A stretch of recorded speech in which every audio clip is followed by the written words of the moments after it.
Gozaimasu sa lahat. Tara, samahan nyo ako. Pupunta ako ng Oita. Time check. Alas 6. Tingnan natin kung ilang oras natin tatakbuhin yung Oita dahil 77.1 kilometer. Medyo long ride na. Kaya abangan nyo yan kung ilang oras natin makukuha ang Oita.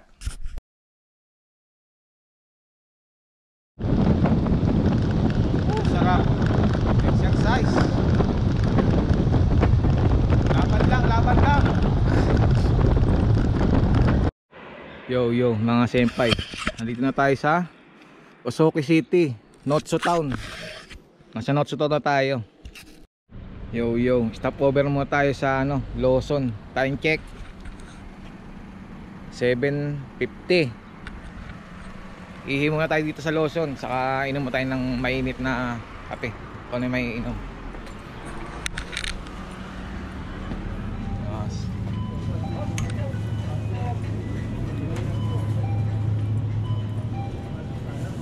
Dito tayo sa Inokay. Basta ganun Inokay. Dito tayo may inom. Tayo sa Ocha.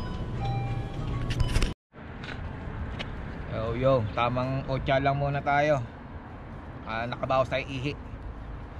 Padyak na ulit. Maya pahinga lang konti. Time check, mag-alas 8.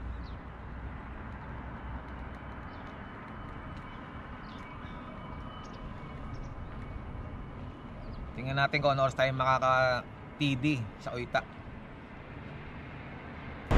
Ayun na nga. Nandito na tayo sa Oitagawa River. Nandito tayo sa Oitagawa River. TD na tayo.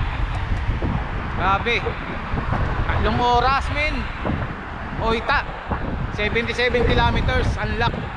Solid men. Exercise lang, di ba? Yun lang yun.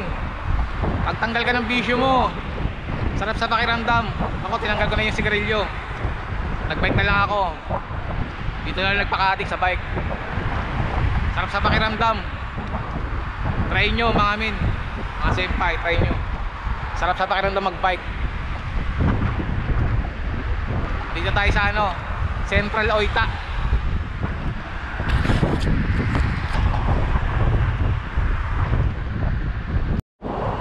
Yo, solid nun men, tingnan mo. Beppo, 14 kilometers. Ibig sabihin malapit tayo sa Beppo. Sa ngayon, yung Oita muna. Mag-relax muna tayo dito sa Oita. Sunod natin yung Beppo. Abangan nyo yan mga men. Ayun na nga, touchdown tayo ngayon mga men. Oita Station. Yan. Dito tayo sa Oita Eki. Time check alas 10.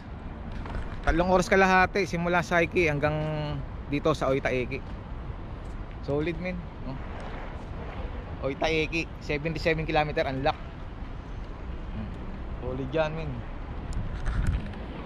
Gamit lang GT mountain bike. Yun lang. Salamat sa panonood. Ay